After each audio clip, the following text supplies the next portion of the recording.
Hello friends, welcome my YouTube channel.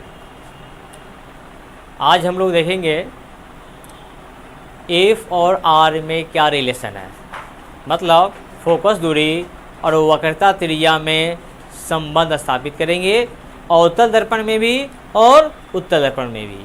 तो पहले हम लोग अवतल दर्पण में देखते हैं। क्या देखते हैं?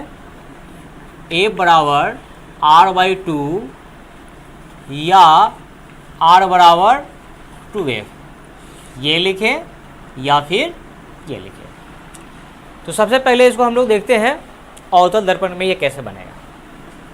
तो ये हमारा एक अवतल दर्पण हो गया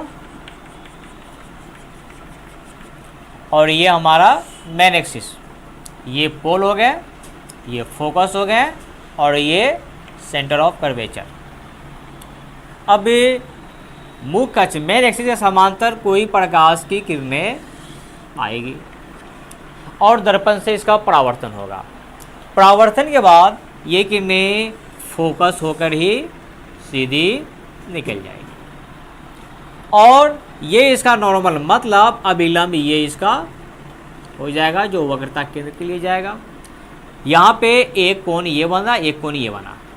क्योंकि ये किरण आपतित किरण है इसलिए यहाँ पे कोण जो बना आपतन कोण। आपतन कोण का इंग्लिश इंसिडेंट एंगल, इसलिए इसको हम आई से लिखते हैं।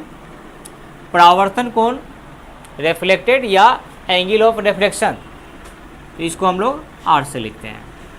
अब इसको थोड़ा सा नामकरण कर लेते हैं। मान लेते हैं ये ए बी जो है प्रकाश की किरणें आपतित हो रही है और ये ए मेन जो है हमारा एक अवतल दर्पण है। लिखते हैं, माना एम एन एक अवतल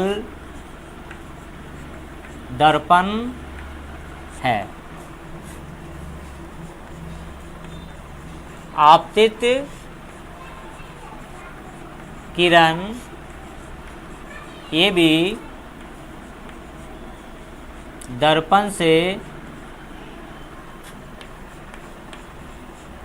परावर्तन के बाद F से होकर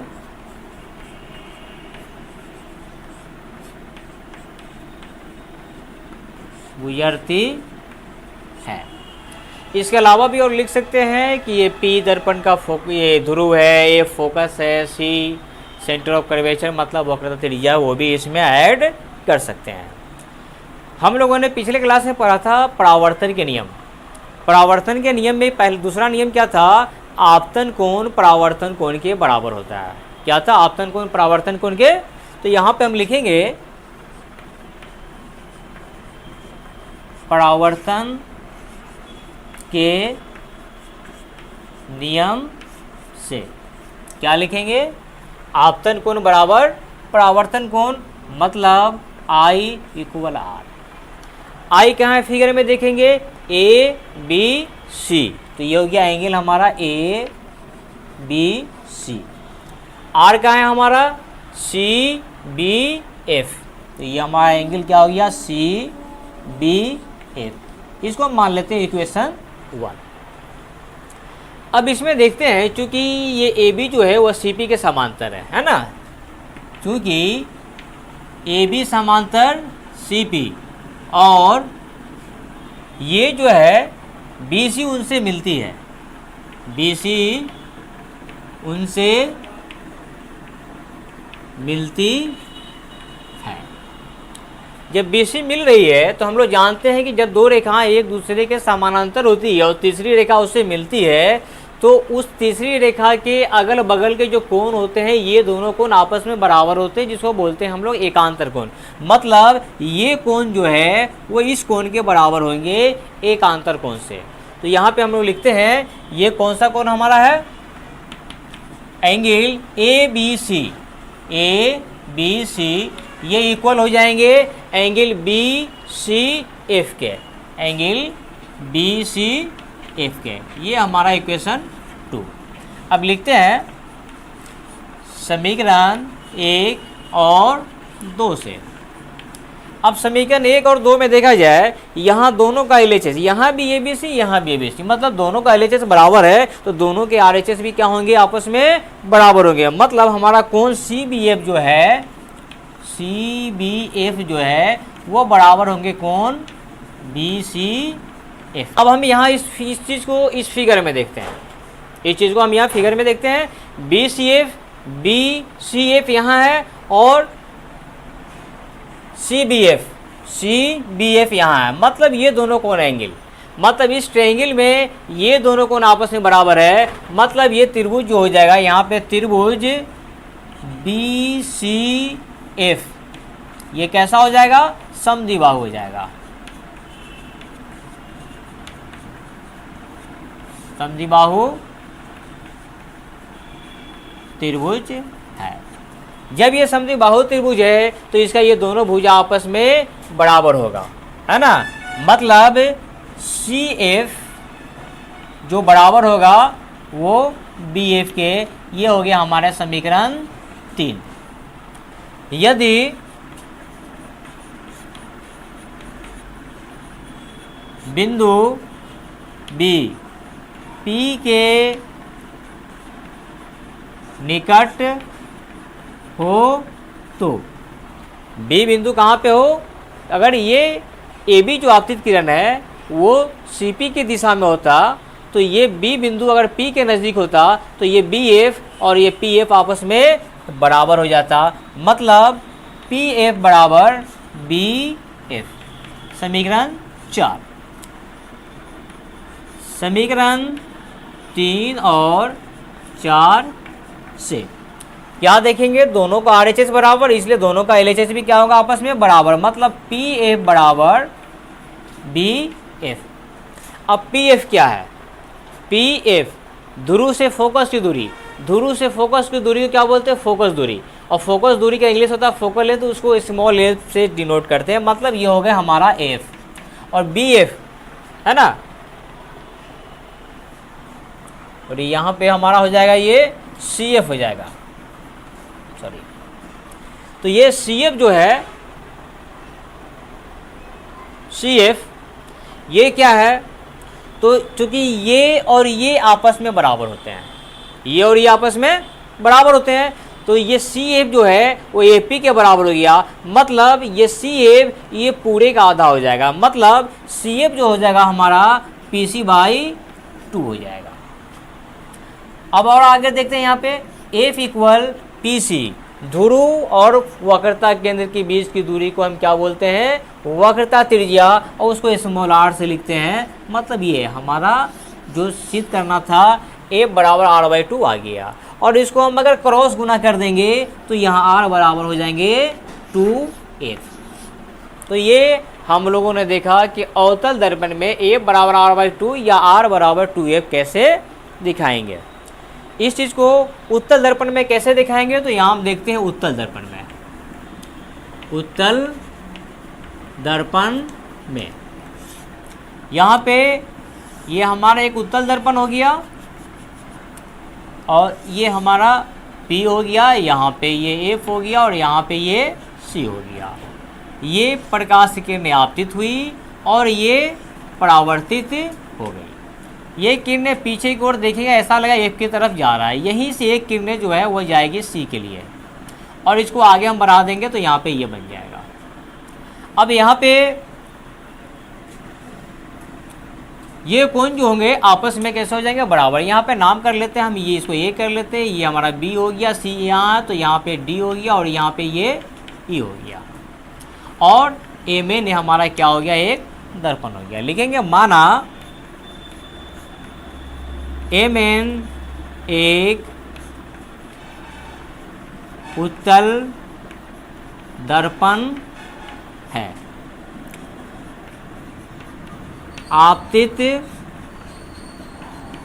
किरण AB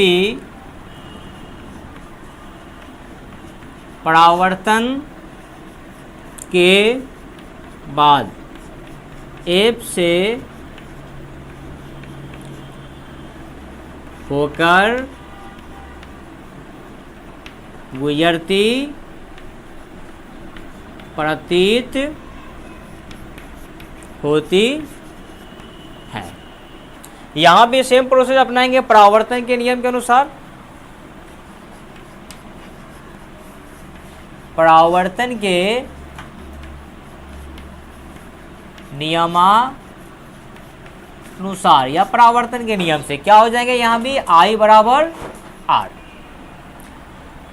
I कौन सा कोण हो गया, ये वाला, और R कौन सा हो गया, ये वाला। अब यहाँ पे I क्या होगा, ABD, मतलब एंगल ABD ये बराबर हो एंगल DBE के। यहाँ पे हमारा ये E बिंदु है, तो ये हो जाएंगे DBE, इक्वेशन 1। अब यहाँ पे देखेंगे चूंकि ये इसके समांतर होंगे और तीसरी रेखा इससे मिल रही है।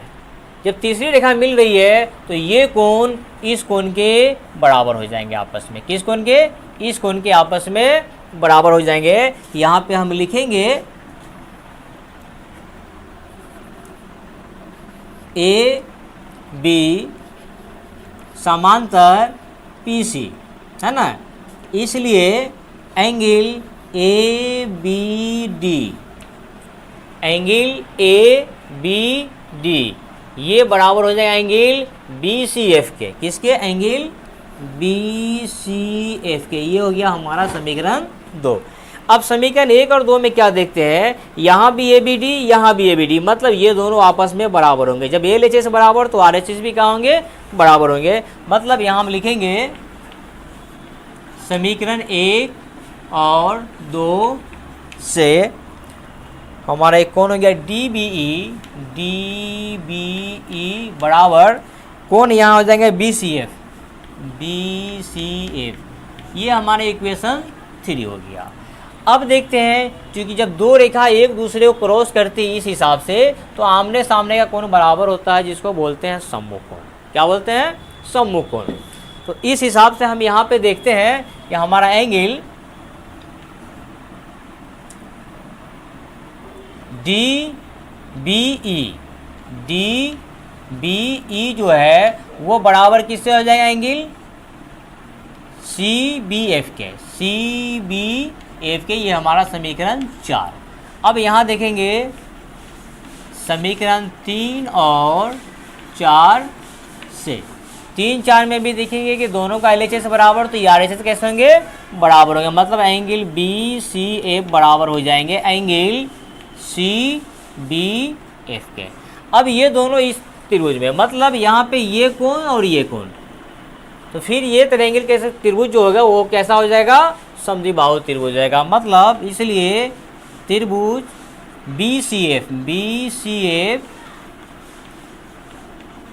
समद्विबाहु त्रिभुज है ना।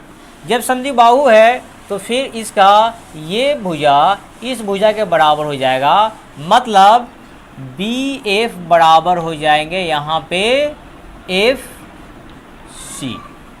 जब ये दोनों बराबर हो गए, अब अगर ये B बिंदु P के नज़दीक होता है, यहाँ लिखेंगे यदि B P के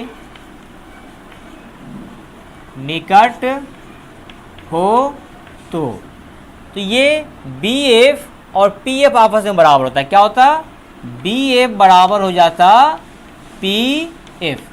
अब यहाँ भी देखेंगे BF FC के बराबर है, BF PF के बराबर है, तो यहाँ पे ये दोनों फिर आपस में बराबर हो जाएंगे। क्या हो जाएंगे, PF बराबर FC।